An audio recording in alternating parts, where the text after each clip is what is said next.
Like even thinking about the feminist movement, there's a reason that there are concepts of intersectionality. There is a whole nother layer when Black women are talking.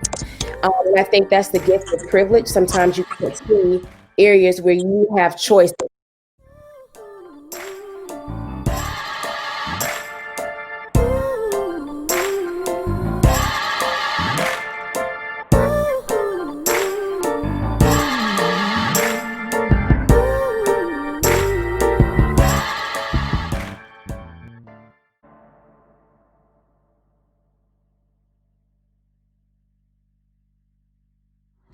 Hi guys, welcome to Unsung Issues, episode 2, Black Women's Pain, How It Is Created, Consumed, and Felt. And this is part 2, Black Women's Pain in Relationship to White Women.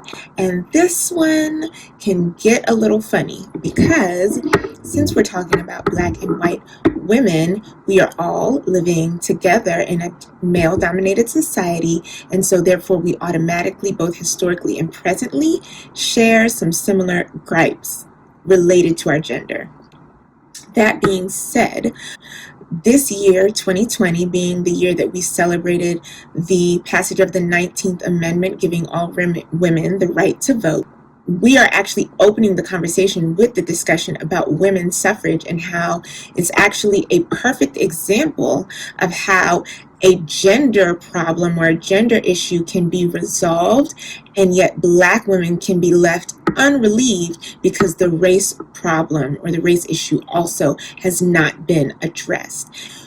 We basically had to wait until 1965, 40 years later, to be able to vote freely and without fear.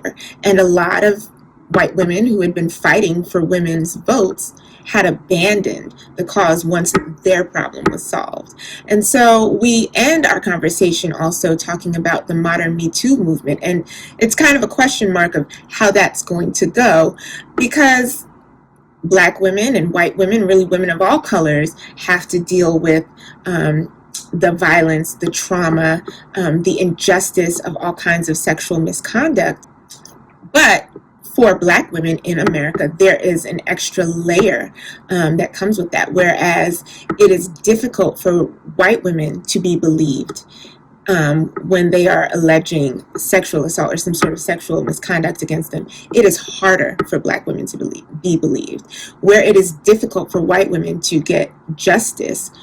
In these situations, it is harder for Black women to get justice, and Black women also tend to bear a burden culturally that comes with being concerned about how Black people will be perceived when we share our pain and when we make allegations. And so it's a modern example of how there's a problem that we share as women, but as Black women, we bear a greater burden, and there's a question mark as to whether or not white women will have the same concern for Black women's safety once they feel safe, or if that ever happens. And to be sure, white women, when it comes to allyship and being anti-racist, I think white women tend to show up quite a lot, whether it be Harriet Beecher Stowe or the Wall of Moms in Portland, or, I mean, if that was even about Black Lives Matter, I'm not sure. But, I mean, white women do tend to show up because they understand what it's like on some level to be oppressed. But, you know, nevertheless, that relationship deserves some examination. We will use some generalizations in this segment. It's not because we think that all Black women are the same or in the same situation, or that all white women are the same and are in the same situation. All Black women are not poor and struggling, as is evidenced by the women in this video. You know, we're all working, educated professionals. You know, all white women are not, you know, rich and, you know, stay-at-home moms, you know, taking it easy while their husbands go out and make all the money. We know that that's not true. But we are talking about a very broad issue, and we don't have a lot of time. And so this is a place to me where it makes sense that generalizations do come into play, but I just wanted to let you know in advance, I know that they are generalizations. You'll also notice that those of us who are not speaking during this video tend to be nodding our heads when someone else is speaking, because these generalizations do match our general common experiences. So please take it in the way it's meant. If you don't, there's nothing really I can do about it. But I do want you to stick around, watch this video, comment, let us know what you think. Certainly in the little bit of time that we had, we did not cover every single aspect of the tensions, complications in Black women's and white women's relationships. But if you had something to add to the conversation, we'd love to hear from you. Definitely get into the comment section and let us know. And please look at the resources that I've added to this video to get clarity on anything. Some of the things that we're talking about, we just don't have time to get into defining and explaining, but there are lots of articles that I've attached in the resources to this video, so that you can have a chance to educate yourself and learn more and get some more perspective on some of the things that we're talking about. Thanks again for joining us, and I look forward to hearing back from you. So we're going to begin by introducing you to Annabelle. Annabelle is the primary white female character in the film Unsung the movie. She and her husband George own the plantation where Clara is enslaved, and therefore they own Clara. And Annabelle has set up a somewhat elaborate wedding ceremony for Clara and her new husband Caleb as part of a strategy to solve a problem that she and Clara have in common.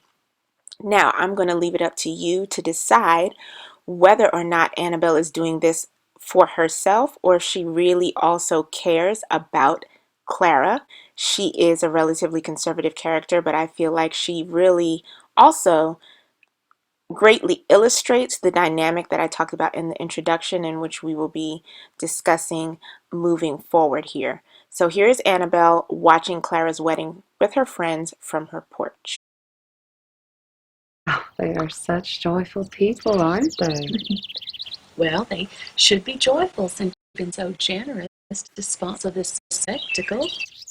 Oh, it's far from a spectacle. Marriage is an important Christian sacrament. We should encourage them to marry. It's important to Christianize the slaves. We are responsible for their souls. Annabelle, you forgot to arrange for them to have some chairs. Oh, you're right. Well, they're so used to being up on their feet all day anyway. They're very hard people. I'm sure they're just fine. Are you hoping that your husband will lose his liking for Clara now that she's married?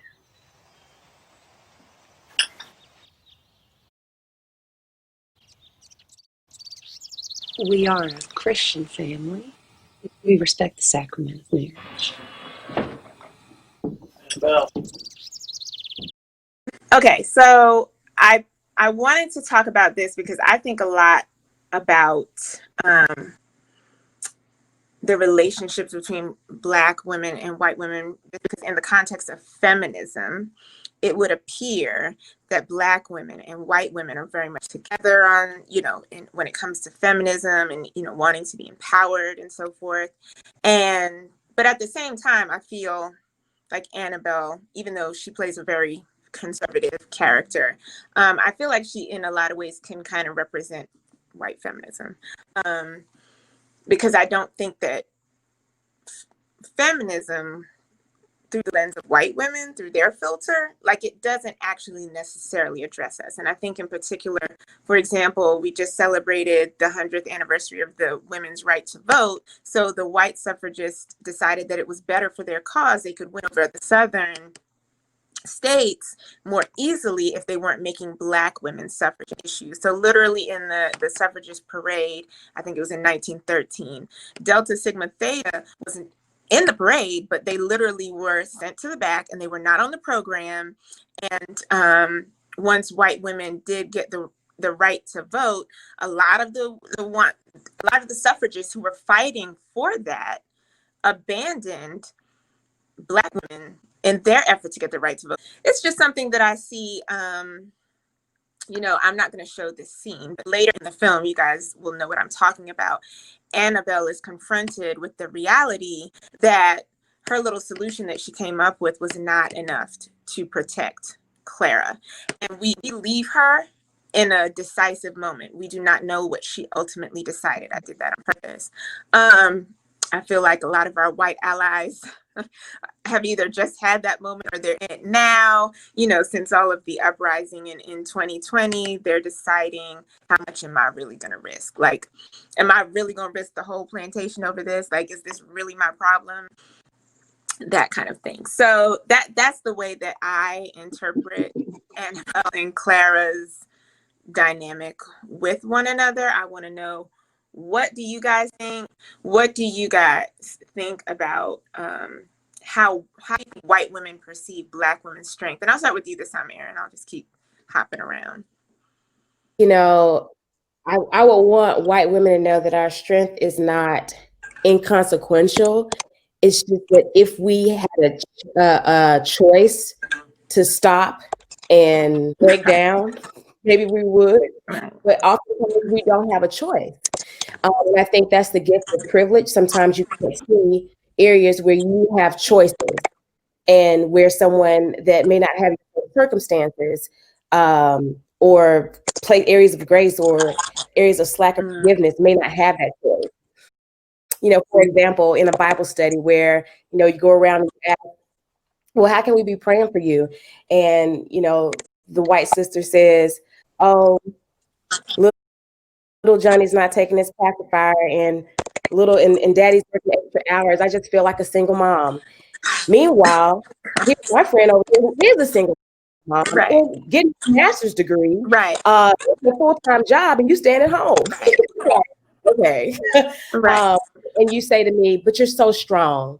And it's like, yeah, but you can be too if you didn't have a choice. Right. Mm-hmm.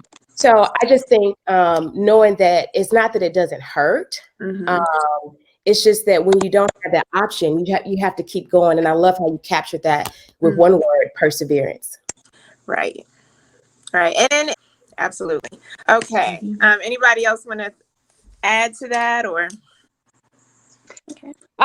I will. I've actually thought about something that's not pertaining to the film specifically, but it really is a modern day example of, I just wonder what white women are thinking that the first woman to actually be a vice president, not necessarily run, but strong possibility that she could really be the first female vice president, is a Black woman or a woman of color. I think that if I was a white woman in this 2020, there would be some soul searching, soul reckoning, you know, as to what in the world just happened, that we did not get there first because we've had so much advancement. You know, so not the first Black, but the first. Yeah. How did that happen? How did that happen? Yeah. You know what the funny thing is? So I'm not getting the same energy from white women as when Hillary was running for president. Oh, a woman is going to be in the White House. I'm not getting that from them at all. Like, it's almost like they didn't even notice, because I'm not getting that energy. I remember 2016. So, like, we're going to get a woman president. Like, now that you said it, I'm not getting that energy at all. And I think this might, again, be coming from their place of privilege, because I don't think they're thinking about how was it not one of us first. Like, I don't even think that's the way white people think. And I could be wrong. I think when you're in a position of privilege, like, it just doesn't occur to you to think of yourself in a juxtaposition to someone else based on the color of their skin. You don't live your life based on the color of your skin when the color of your skin gives you privilege. You live your life based on the color of your skin when it's costing you something. You see what I'm saying? So, I mean, that's a very good point to bring up, because I'm telling you, until you said it, it never even occurred to me, but I'm not getting that energy from them. I know. And I just might be missing something, but it's not, I'm not getting it. But again, you're not missing it. The energy is not present. Like, the energy is just not there. So you know what that tells me? So this is what I'm saying. all eyes can be on us. Like everybody's and you know, the Nielsen report that I reference in this in the notes to this episode, it talks about how Black women are such a force culturally and economically, and basically people are taking their cues from Black women and paying attention to Black women like a lot. And now we have a Black woman in the position to possibly be in the White House as vice president. And let's just be honest, Joe Biden is pretty old. Like, you know, she could end up being president. And I don't think that's even hitting some people. And I think what that's proving is that all eyes can be on us and we could still not be seen. So we're just more or less consumed. We're not seen. So we're consumed so that people might appropriate, or consumed so that people might be like, wow. But that doesn't mean they're seen, because I see that and I'm thinking that, you know, there's just certain things for you to be Black and get that far. Like you had hurdles. Like I automatically start processing those hurdles and those things, and then how much boldness it takes for you to enter into a space dominated by white men and say certain things. So all of those things I process when I see a Black woman in her position. Those of us who know what it's like to be a Black woman in this country, we see Kamala and we see some stuff. You know what I mean? We see her. So whether you like her politics or not, I don't think that, you know, white women they suffer their own oppression, and they understand that to a certain extent. I do not know that even the most liberal and the most progressive of them really have any kind of a grasp on the exponential effect of Black skin on that oppression. So I think they think that once they've solved their problems, they've solved our problems.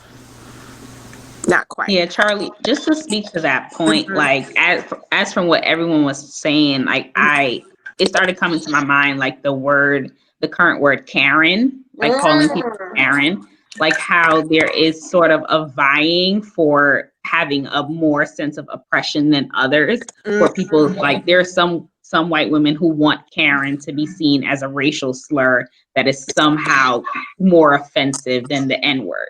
Right. And it's like, this how? Like you are basically stripping away centuries of pain and centuries of oppression from one word to try to, you know, make your experience greater than another.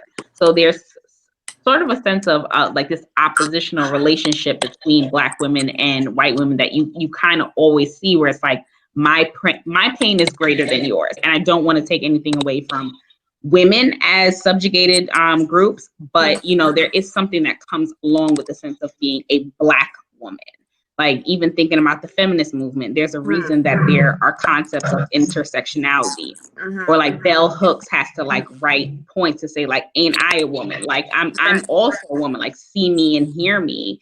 And you know, there it's just this sense of like, there's a pushing up of my experience of my oppression being greater than yours and more important than yours. So while I am trying to sympathize with the fact that, oh, I'm a subjugated group too, I'm still oppressing you in your experience, but trying to make you feel like, yeah, your experience is less than mine because Karen is more offensive and you're being referenced as an N-word or a hoe or all this other type of stuff. Yeah, you know what? It's so funny because Bell Hooks is making that point hundreds of years after Sojourner Truth. Like, we're still talking about the same thing, right? I do see what you're saying. I don't know if I've ever had a white woman try and convince me that her pain was greater than mine. I know it happens. I see a lot of, you know. They try to relate. But I've definitely had moments where I felt like a white woman or a group of white women was trying to say, yeah, but we're oppressed too, right? Like making it equal, which is just as bad. Like at the end of the day, you still have to minimize my experience to suggest that it's equal. Like it's really not. I just think about the Me Too movement. And I think about how, I mean, it was started by a Black woman, but the primary narrative of it became about white women for a while. And then, you know, we got our documentaries about, you know, surviving R. Kelly and on the record. And you can see by the different way, you know, if you watch a documentary about Epstein or Weinstein, and then you watch these documentaries about the alleged crimes of R. Kelly or Russell Simmons, there is a whole nother layer when Black women are talking. Let's say, you know, you get to lock up your Epstein and your Weinstein or whatever. That is not solved Black women's problem. Y'all gonna keep that same energy until we're good too? Until we're safe as well? I don't know. So there you have it, guys. Obviously, we did not get to speak on every single issue that comes into play with Black women and white women's relationships, but we did touch on just a few of the key dynamics that relate to some of the pain and the division that comes with both the connections and the tensions that Black women and white women share in episode 3 of Unsung Issues. We'll be discussing So You Want to Be an Ally. And I will be talking with one of my dear friends who happens to be Caucasian. And we'll be talking about Annabelle again and how she represents the danger of allyship being something that is merely performative and just confronting the reality that allyship and advocacy for Black women is a choice that white women have and that they have to face. We look forward to you joining us for that, and please stay tuned for Unsung Issues Episode 2, Black Women's Pain Part 3, Black Women's Relationships with White Men. Please follow and subscribe to get notifications when new content is released.